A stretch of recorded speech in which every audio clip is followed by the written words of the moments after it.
Hello friends, आज जो मैं वीडियो लेके आया हूँ काफ़ी महत्वपूर्ण है। वे स्टूडेंट जो गवर्नमेंट पीजी कॉलेज मंदसौर में अध्ययनरत हैं, वो स्टूडेंट जो इस अभी अध्यापन कार्य अपना महाविद्यालय से कर रहे हैं, उन लोगों को विश्व बैंक का एक फीडबैक फॉर्म भरना है। उसके लिए ऑनलाइन इसकी पूरी मैं आपको जानकारी दे रहा हूँ। आप किसी भी ब्राउज़र में जाकर गूगल पर जो लिंक हम दे रहे हैं, उस लिंक को आप पेस्ट करेंगे तो वहाँ से आपको एक पेज खुलेगा। उस पेज पे आपको जाना है। उस पेज को जैसे आप नीचे बढ़ाएंगे तो एक नेक्स्ट का बटन आएगा, उसको जैसे आप क्लिक करेंगे तो एक और पेज खुलेगा। उस पेज में आपकी जन्म तिथि और मोबाइल नंबर डालना है। जैसे मैं मेरी जन्म तिथि डालता हूँ उसमें, तो आप देखेंगे उसमें कि 2019 से जो भी आपका ईयर है डेट ऑफ बर्थ का, उसको आप क्लिक करेंगे। तो मैं यहाँ से डालता हूँ, मान लीजिए मेरा 1986 का, और उसमें दिसंबर है तो इसको क्लिक करेंगे। जैसे आगे करेंगे तो जून, जुलाई, अगस्त, सितंबर, अक्टूबर, नवंबर और दिसंबर के बाद आप 10 को क्लिक करके सेट करेंगे तो आपकी डेट ऑफ बर्थ वहाँ पे आ जाएगी। उसके बाद नीचे आपको फ़ोन नंबर की डिटेल डालना अपना। तो आपका जो भी मोबाइल नंबर है, मैं मेरा मोबाइल नंबर पर डालता हूँ 7999259031। जैसे आपने इसको डाला, उसके बाद आपको नेक्स्ट पे जाना है। ईमेल का है, लेकिन ईमेल का ऑप्शनल है, अगर आप भरना चाहें तो ठीक, नहीं है तो कोई दिक्कत वाली बात नहीं। उसके बाद अगला पेज जो आपका खुलेगा, उसमें आपको महिला पुरुष जो भी आपका है, गर्ल्स है तो उसको महिला है, बॉयज़ तो पुरुष, वो आपको फिलअप करना है। उसके बाद दिव्यांग की स्थिति, आप हैंडीकेप्ट अगर हैं तो किस तरह के हैंडीकेप्ट हैं, श्रव्य है, दृष्टि है या अस्थि है। उसके अगर नहीं है तो नहीं को आगे करके फिर आपको क्लिक करना है।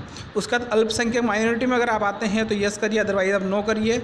उसके बाद कैटेगरी आपकी कौन सी है, जो भी कैटेगरी, उस पर क्लिक कर दीजिए। आपका डिपार्टमेंट कौन सा है, मान लीजिए आर्ट्स, कॉमर्स, साइंस जो भी है, उस डिपार्टमेंट पर आप क्लिक कर दीजिए। मेरा साइंस है, मैं साइंस करता हूँ। उसके बाद स्पेसिफाई करना है कि आपका कोर्स कौन सा है, साइंस, कंप्यूटर साइंस है आपका, कि आपका कॉमर्स है कि आर्ट्स है, आर्ट्स में सब्जेक्ट क्या वो करना है। तो मेरा यहाँ पे मैं डालता हूँ, तो यहाँ पे और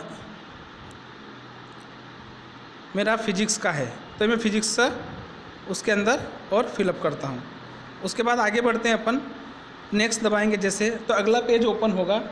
और अगला पेज जैसे ओपन होगा तो अगला पेज में आपको आपका रीजनल यानी संभाग का नाम डालना है। तो हमारा उज्जैन संभाग डाल के मैं आगे क्लिक कर देता हूँ। उसके बाद आप देखोगे कि आपका ज़िला कौन सा है, मंदसौर जिला, तो मंदसौर ज़िले पे आप क्लिक करके आगे बढ़ेंगे। उसके बाद आपके कॉलेज की डिटेल डालना, आपका गवर्नमेंट पीजी कॉलेज मंदसौर है तो मंदसौर के ऊपर क्लिक कर दीजिए। उसके बाद आप आगे बढ़ेंगे तो आपको नेक्स्ट, नीचे आप नेक्स्ट का बटन होगा, उसको आप क्लिक कर दीजिए। फिर आपका अगला पेज खुलेगा। दोस्तों कुल 18 पेज हैं, 18 पेज में से आपका ये अगला पेज देखते हैं कौन सा है।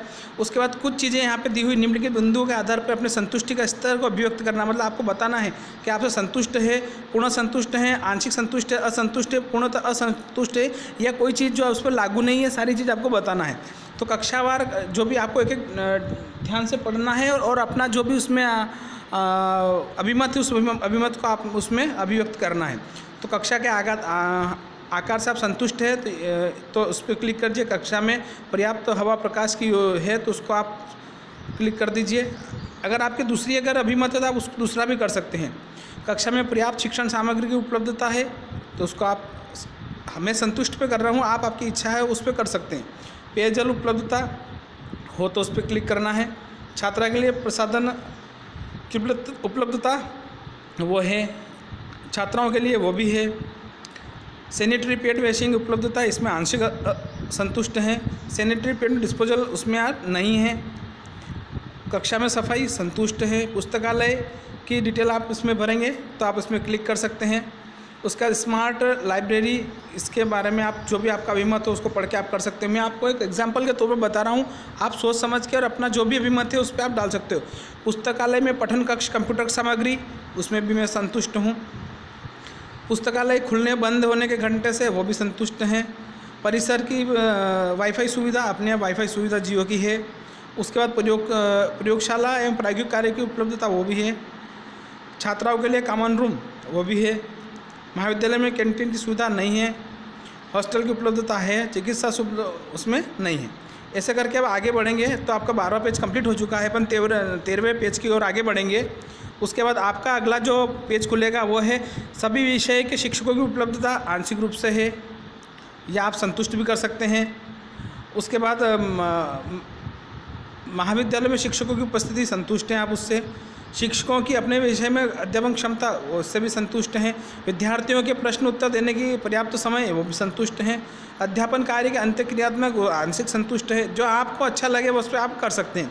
व्याख्यान के अतिरिक्त मार्गदर्शन, उसमें आप जो भी आपको लगता है उस पर क्लिक करिए। अगला है विद्यार्थी केंद्रित शिक्षण विधियों का शिक्षकों का द्वारा प्रयोग, उस पर आप क्लिक कर दीजिए। अगला जो शिक्षकों द्वारा आवश्यक प्रोजेक्टर वो ज़रूरत पड़ने पर उसका भी आप उपयोग किया जाता है। एंटरप्रेन्योरशिप क्षेत्रीय भ्रमण सुविधा, अध्यापन के दौरान विद्यार्थियों की सहभागिता उसमें उपलब्ध रहती है। असाइनमेंट प्रोजेक्ट वर्क की प्रासंगिकता उसमें संतुष्ट हैं। उसके बाद स्टूडेंट एक्सचेंज प्रोग्राम उसमें आंशिक रूप से हैं। शिक्षकों को फीडबैक लेना संतुष्ट हैं, शिक्षक पूछते हैं। अध्यापन के संबंध में फीडबैक देने के अवसर उससे आंशिक रूप से संतुष्ट। शोध के अवसर की उपलब्धता वो भी आंशिक रूप से संतुष्ट। ये आगे बढ़ते हैं, 13 पेज अपना कंप्लीट हो चुका है। उसके बाद चौथा है यथा समय परीक्षा का आयोजन, उससे आप संतुष्ट हैं। यथा समय परीक्षा का घोषणा वो उससे भी संतुष्ट हैं। नामांकन प्रवचन आदि उपलब्धि के संबंध में विश्वविद्यालय से समन्वय वो भी ऑनलाइन हो रहा है आजकल। प्रश्न पत्र निर्माण परीक्षा मूल्यांकन घोषणा आदि के लिए आंशिक संतुष्ट, आप संतुष्ट हो तो संतुष्ट कर सकते हैं उसको। अगले पेज पे अपन बढ़ते हैं, 14 पेज अपने कंप्लीट हो चुके हैं, 15 पेज की ओर अपन बढ़ रहे हैं। उसके बाद आपका आता है निम्नलिखित पक्षों के संबंध में आपका अभिमत क्या है। छात्रवृत्ति संबंधी तो उसमें पारदर्शिता बिल्कुल रहती है। अन्य कल्याणकारी योजनाएं की जानकारी उपलब्धता उसमें आंशिक रूप से संतुष्ट हैं। रेडिमल इसमें रेमेडियल इसमें आंशिक रूप से। शैक्षणिक भ्रमण के अवसर आंशिक रूप से संतुष्ट हैं। महाविद्यालय में नेतृत्व की सहभागिता बराबर है। एंटी रैंकिंग व्यवस्था बिल्कुल अपने यहाँ से पूरी तरह से प्रतिबंधित है। शिकायत निवारण प्रकोष्ठ की प्रभावशीलता वो भी है। आगे बढ़ते हैं, 15 पेज अपने कंप्लीट हो चुके हैं, 16 पेज की ओर अपन बढ़ रहे हैं। उसमें 16 पेज में आप देखें क्रीड़ा प्रांगण बहुत बड़ा है, अपने यहाँ पे सुविधाएं भी सारी। खेल प्रशिक्षण कोच वो भी अपने पास है। खेलों में लैंगिक समानता वो भी है, कोई दिक्कत वाली बात नहीं। राष्ट्रीय सेवा योजना संतुष्ट हैं। सांस्कृतिक गतिविधियाँ वो भी होती है। ये अपने 16 पेज कंप्लीट हो चुके हैं। 17 पेज के ऊपर बढ़ रहे हैं। 17 पेज जो आपका सेकेंड लास्ट है उसमें आप देख लीजिए प्लेसमेंट हेतु जो अपने करियर में लगता है उसके लिए, और मार्गदर्शन उसी में हमको बहुत अच्छे से मिलता है। उसके बाद अपन आगे बढ़ेंगे तो प्लेसमेंट की स्थिति भी है अपने यहाँ। उसके बाद कौशल विकास का प्रावधान तो उसमें लिए भी अपने आंशिक रूप से संतुष्ट हैं। अब आगे बढ़ते हैं अपन अपने महाविद्यालय अनुभव के प्रति कृपया अपने महाविद्यालय अनुभव के प्रति संपूर्ण संतुष्टि मूल्यांकित करें। तो इसमें आप मध्यम रूप से संतुष्ट हैं। उसके बाद अपने मित्रों को संबंधी को महाविद्यालय में प्रवेश लेने के लिए कदाचित संभावना है, ऐसे करके आप इसको सबमिट कर देंगे तो आपका पूरा फॉर्म फिलअप हो चुका है। और यहाँ पे लिख रखा है सबमिट अनदर रिस्पॉन्स, मतलब और कोई स्टूडेंट अगर इसी आईडी से इसी मोबाइल से अगर भरना चाहते हैं तो वो इसमें सबमिट अनदर रिस्पॉन्स करके और उसमें भर सकते हैं। जैसे आप इसमें भरेंगे तो वापस आपको पेज नंबर फर्स्ट पे वो आपको पहुंचा देगा, और फिर अपने मोबाइल नंबर और डेट ऑफ बर्थ डाल के और फिर आप उस पर आगे बढ़ सकते हैं।